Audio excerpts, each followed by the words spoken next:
Hello, everyone, and welcome back to the Breakthrough Blueprint, where we talk to entrepreneurs about how they became successful today. And I have with me my amazing friend, Danny Rock, and I'll hand it over to him to introduce himself. Beautiful. Well, thank you so much, Mel, for having me on today. My name's Danny Rock. I actually work with AO Globe Life in the insurance industry. A little bit about me, where I come from is I grew up with a single mom, my two sisters, and I grew up an ice hockey player. So I grew up an athlete. And I always loved competing, loved playing hockey. One thing came with it though, it was like if I didn't go to the NHL or go professional, I never had any idea what I'd want to do, honestly. And then eventually reality came. I was playing at the NCAA level for 3 years and COVID hit and our entire season got canceled. So no hockey means no school for Danny. I literally dropped out of college, never pursued a degree. 25 years old, living back at my mom's house, and I really just didn't know what I wanted. So at that point, I started serving tables at a country club. Kind of realized like, hey, serving tables isn't it for me. I know I'm called to do something more. I'm called to get in an industry, compete, and do something great with my life. And that's when I found entrepreneurship and growth. And I actually thought about the skill sets I had. And at the time, I knew how to detail and clean cars. So I started my own mobile car detailing business where I would basically take my clients from the country club because I was doing two things at once, turn them into my car detailing customers as well until eventually I was making enough money in that space to just leave serving tables altogether. So after like probably 5 months of detailing cars, I kind of realized like, this isn't the end game for me. It would have been really difficult to scale, reliable at detailing G Wagons, nice Mercedes, BMWs, all these nice cars. If I scratched them up, I'm responsible for it. And I was buying all my equipment. So there was a lot of overhead with it as well. So funny enough, that's when I started listening to podcasts as well. And I found my mentor, David Carpenter, who was on the Brad Lee podcast. And he was kind of sharing his story, how he was able to buy his mom a house, retire her, and make $1 million a year working with AO Globe Life in the insurance industry. And you don't need a college degree. You didn't need anything. I was like, this could be a good fit. So I just had to get my insurance license. And from that point forward, I mean, the rest is history. 4 years later, being with AO Globe Life, my life has definitely changed forever. We just built our dream home. We have a baby on the way. My wife through the company too, and Jesse. And so grateful that he got on a podcast one day and shared the opportunity because without that, none of this would exist. So hopefully I can do the same for somebody today or at least just inspire somebody today to go out and do something special with their life. Wow, that's an incredible story. I can't believe you've only been doing this for 4 years. Yes. Me too. It feels like forever sometimes, but it's only been a solid 4 years and I feel like I'm just getting started too. So, when you first started out, I guess what were the biggest struggles that you had to overcome to get to where you are now in this level of success? Yeah, for sure. I think the biggest struggle is kind of diving into the unknown. I think that's where people can get a little bit lost, right? And sometimes if you're not getting, we live in a world of instant gratification. If I want to get a brand new TV, I can click a button on my phone and it'll show up at my doorstep within 4 hours, right? So we live in a world of instant gratification where effort is immediately awarded and people are just because of our culture and social media and everything that we have, we go for quick dopamine hits basically, right? So I think the biggest obstacle or opportunity really when you get into any business or anything that's worth doing in life is understanding the principle that there's naturally always going to be some level of resistance anytime you get started something. So thankfully, I did have an understanding of that. And I was diving deep into personal growth and development at the time. And a very consistent message every successful person had was delayed gratification. So up front, you have to pass your test, right? It can be lonely. You're studying for your insurance exam. I failed it twice. I see a lot of people fail it twice and give up and never take it again. Thankfully, I took it a third time and I passed. And then from there, I've never done sales before. So now I have to learn an entire sales process, go through training, and this all happens before you start making any money really. But Mhm. the vision was always to make life-changing money. The vision was always to build passive income. So it's really important that I kept the vision in front of me, right? And thankfully I have great mentors in David Carpenter, Dustin Vinnycam, Joe Tomanovich, where I got to see them be living proof proof of the vision when you persevere. So I just kept going and going. And then in sales, you're going to get more no's than you get yeses in the insurance industry. But I quickly learned the more no's you get, the more money you make because it means you're doing more reps, you're seeing more families, and you're going to get more yeses that come as you go through the no's. And every no are guilty of getting down on themselves or beating themselves up. It's actually an opportunity that you can ask yourself after every single sales call: how can I get better? Somebody would have closed it. How can I better serve this family next time? And, a lot of people also like they're so focused on their own pockets and their own money, especially when you're new. I was in credit card debt, bought all the licenses, and I was like, oh boy, like I don't know. So backs against the wall. It's really easy to focus on yourself. But the reality is the most important thing in sales is also what doesn't get said. So are you genuinely there to serve your client? Are you there to actually help them identify gaps and be the solution to the problems that they come with? And for me, once I kind of learned a couple of those things and then the referral game and generating my own resources, like the business really took off for me. So, yeah, you got to persevere, have a really compelling vision for your future, and be willing to go through tough times because every successful person does. And I can tell you it's always going to be worth it. Amazing. Wow. So can you explain for the audience like how insurance sales are different from other types of sales and how you can earn passive income? Yeah, for sure. So, I mean, even if I relate this back to serving tables, right? When I served a table, I would go serve the table, give my absolute best work, and I leave with a tip, right? I don't continue to get paid on serving that table over and over and over again, right? The really cool thing about life insurance and when I was on my journey of seeking entrepreneurship opportunities was I have very consistently heard passive income is the key to financial freedom. So when I heard David on his podcast sharing about life insurance, the way it works is you sit down with the family one time. We sell permanent life insurance, right? So when you sit down with them one time and you do a really great job, yes, you get advanced cash that week. Yes, you get bonuses and overrides. However, as long as you do a really good job serving that client and the policy stays on the books, you get paid on it over and over and over and over again for the life of the policy. So I do work one time, I do a really good job, make sure the client understands the importance of the permanent life insurance, why it's there. That means they're going to win because it's going to pay out to the family. And on the back end, I get paid over and over and over again for all the policies I've ever put in place for the life. Now, if something were to happen to me, I have beneficiaries designated on my renewals, my passive income, where if something happens to me, that'll go to my kids one day, my kids' kids one day. And then when you step into leadership too, they do give you a renewal match. So it's not just you selling the policies, it's you and your entire organization, where it's as if you wrote the policy and you're getting paid on that over and over and over again for the life of all the policies your entire organization puts in place. So I love passive income. And, when you're getting it in the life insurance industry, it's very fulfilling. I think the biggest thing that differentiates what we do with permanent life insurance sales versus a lot of other sales companies is the client is always going to win more than you do, which is exciting because it's fulfilling that if I protect somebody with $500,000 in coverage, maybe I make $1,000 or $2,000 on that sale, but the client one day will pass away. That's inevitable. So that means $500,000 is guaranteed to pay out to their family. So you're not only protecting your family generationally by the work you're doing now, but you get to protect the families you're meeting with and servicing for generations to come as well. So I think that's one of the biggest things for sure. Wow, that's awesome.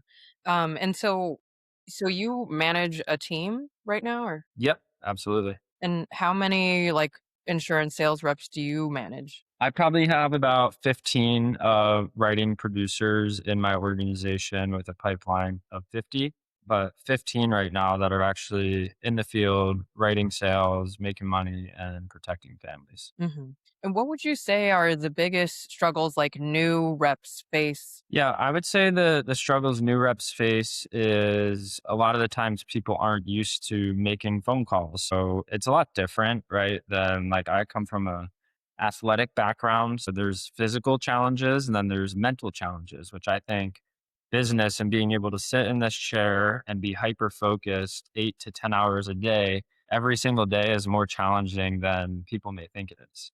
And then also being there and doing intentional work because thankfully we get to work from the comfort of our own home. The problem is your couch is one door over and nobody's going to tell you, like, you don't really have a boss, you're self-employed. So nobody's going to be telling you, hey, where are you? Although I do that, care about people. People aren't constantly checking in on you or micromanaging you. So you have to be a great boss to yourself and understand what your vision is and being able to stay disciplined to it, right? A lot of people think work from home, time freedom, all these things that we talk about. It's like when you get the job that isn't something you just have right away. To me, you have to earn your freedom when you do a really good job or have a great week or make your biggest paycheck. Honestly, it's not the time to stop doing that. But maybe you go out on a trip the month after. If you have a really big month, incentivize yourself based on your results. Otherwise, it just leads to, you not doing the right things for long enough, taking too much advantage of the freedom that you so-called have, and then you're broke. So I would say that's one thing. And then the second thing is rejection. I think a lot of people don't like, as humans, we just naturally don't love rejection, right? Like rejection just doesn't always feel good. So it's kind of like weightlifting where if you're doing pull-ups and you have calluses, you're more prepared to do the pull-ups and they're going to hurt you less, right? Whereas in sales, when you're new, maybe you're not used to getting hung up on, cussed out, or told no 15 times a day. For me now, after having experience, like I could honestly care less. I just want to help people and talk to grateful people anyway. So thank you for telling me no. Like I'm good either way. Thank you so much. On to the next. So sometimes people sit and bask in their no's for too long and in the rejection for too long, where it actually affects their state of being and causes them to be a little bit less grateful. And what we found is grateful people always win. So if I don't let my nose bother me, affect me emotionally, and I can just leverage and focus on the system and the process, that's where you're going to be better off every single time of the game of sales. Because it's a game of getting no's. You're supposed to get no's. So can you get excited about being rejected? Can you see every opportunity as feedback on how you can get better?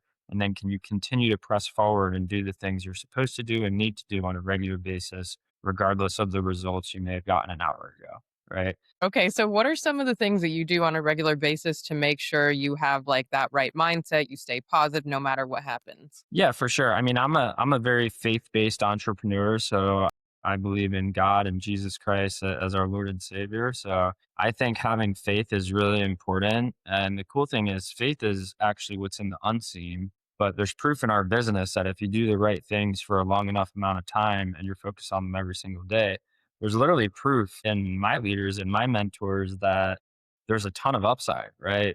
And I just see it. Like I just see the vision so clearly and I get more convicted in it every single day. Some important things are to continue to focus on your personal growth and development, right? So the Bible is a great place where a lot of people can do that. The Bible will give you everything you need for personal growth and development. The second thing is getting on podcasts and listening to other people and not only paying attention to what they're saying, but also how are they thinking? What is Mhm. their story? What did they have to go through to get what they have? Right. Because a lot of people see success, they crave it, they want it, but then the second adversity hits, hands are up in the air and they're like, I don't want to do this anymore. Right.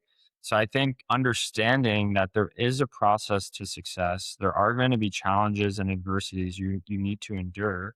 And it's really understanding these principles that I really feel like I understand that really help me because they don't phase me on a being level or on an emotional level. Like, yeah, sure, everybody has their day. I'm not perfect every single day I show up, and I do not get happy if I get a no and I think I should have gotten a yes. But instead of blaming the client, I take full ownership over it and ask, how can I get better? Right.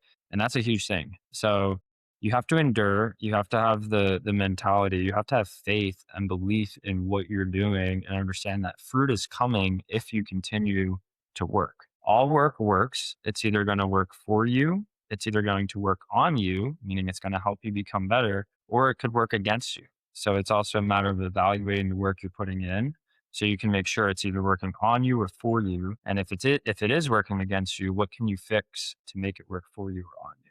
And then I like to move my body. I still do things I love. I put a ton of hours into my business for sure, but I absolutely still get out and play hockey once or twice a week. I love to work out and move my body as well and spend time with my family, travel, like all these things are the fruits of the labor that you get to enjoy. So those are a lot of things I do is I just like kind of protect my mental, have a great mentorship group around me where I get to lean on people that have done some of the things I've done. They get to share their experiences with me so it can expedite the process. And I look to do the same thing with everybody I mentor and bring into the business as well. Yeah. And one of the things that I know about AO that stands out to me is like the culture and the travel and the incentives. Can you talk about how AO is different from any other insurance company out Yeah, for sure. Honestly, I don't know too much about other insurance companies because my flag has just been so planted with AO, and I'm just 100% certain like I'm not going anywhere because of the mentorship and the people or leaders that I get to have in place and learn from on a regular basis. But I think the biggest thing that I experience on a regular basis is the selflessness of our leaders and the willingness to share.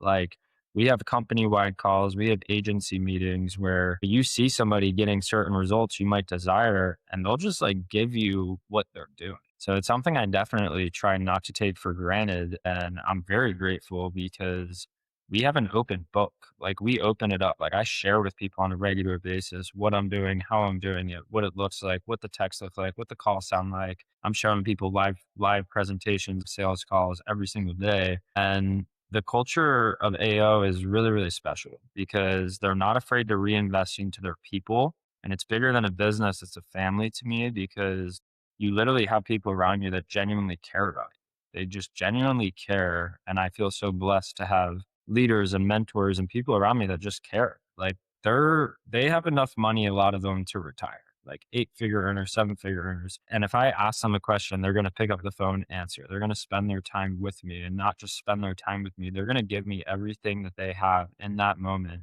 to help serve me and help me get what I want out of the business and out of my life, really. So the one thing that I love is it's really easy to chase people that have money and have success financially. But what's really hard is finding people that have success in every facet you desire in life. So, what does their family look like? What do their relationships look like? How do they communicate and treat other people? And then, what does their financial success look like too? And to me, AO and the culture that they've created there, it's a very selfless culture where they give back, they care about other people, they serve you, they have the relationships you want, they have the finances you want. So for me, it just checks all the boxes from the top down of who I get to learn from on a regular basis because this is your life. It's bigger than just money, and doing things with integrity and looking at how you treat people, communicate, serve, and build relationships is equally as important as financial success, too. there? Hmm. So yeah, and then the trips are crazy. I didn't have a passport before I joined AO, so it was a really funny story. So I qualified for Iceland on one of my first contest months, and I didn't have a passport. Jesse and I were like, "What do we do?" So I missed the first day in Iceland. We had to fly to Illinois and then El Paso, Texas. I had to wait there, get a passport. They gave me like a same day passport, basically.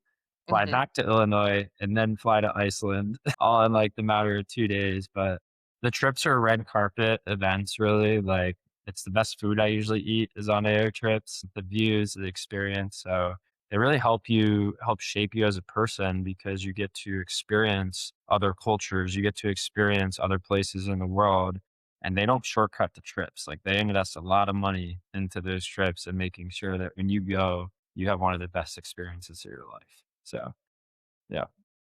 Wow, I love that. That's awesome. So, if someone wants to join you, be on your team, work with you, what are the steps to like getting licensed and all of that? Yeah, for sure. So if somebody wanted to work with me on Instagram, I have a link in my bio. It would take you to my specific team's website where there's a couple videos in there that kind of explain the opportunity in depth. And then there's some qualifying questions just to make sure whoever it may be is a really good fit too.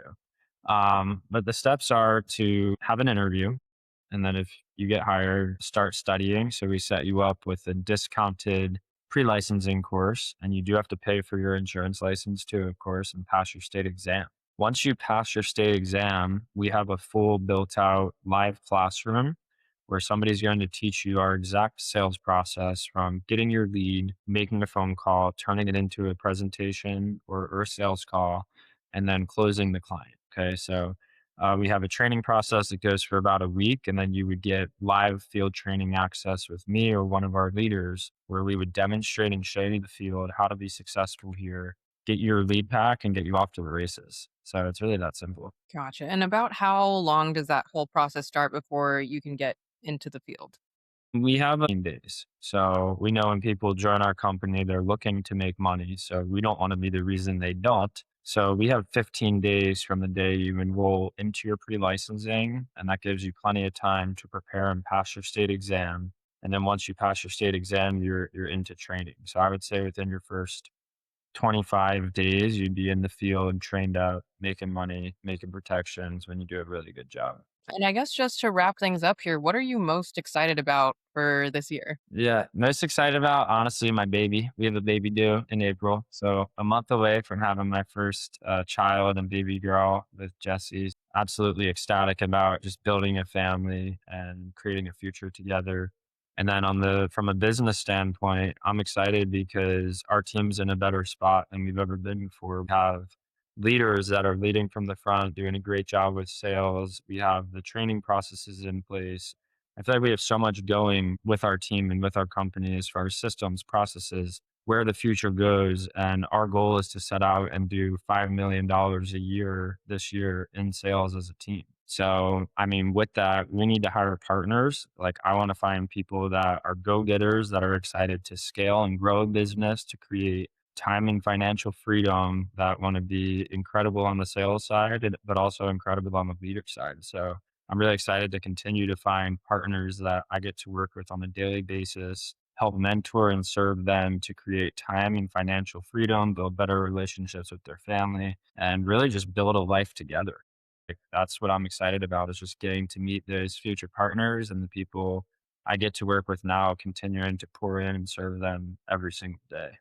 This month, you got to keep up with me because I'm going for 150,000 in personal sales this month. It's already happening. We're off to the races. Yeah, I'm excited to be sharing, day in the life and some of my story this month, because I know I'm going to have to face a ton of adversity, get more no's than I've ever gotten, and being able to make six figures in a month working from home doing sales is pretty incredible. So, very excited to also pursue that this year as well. Wow, I love that. I'm super excited for you. Congrats on the baby. That's going to be super awesome seeing you start this new chapter, and love to have you on again in 6 months or a year and see where you are there.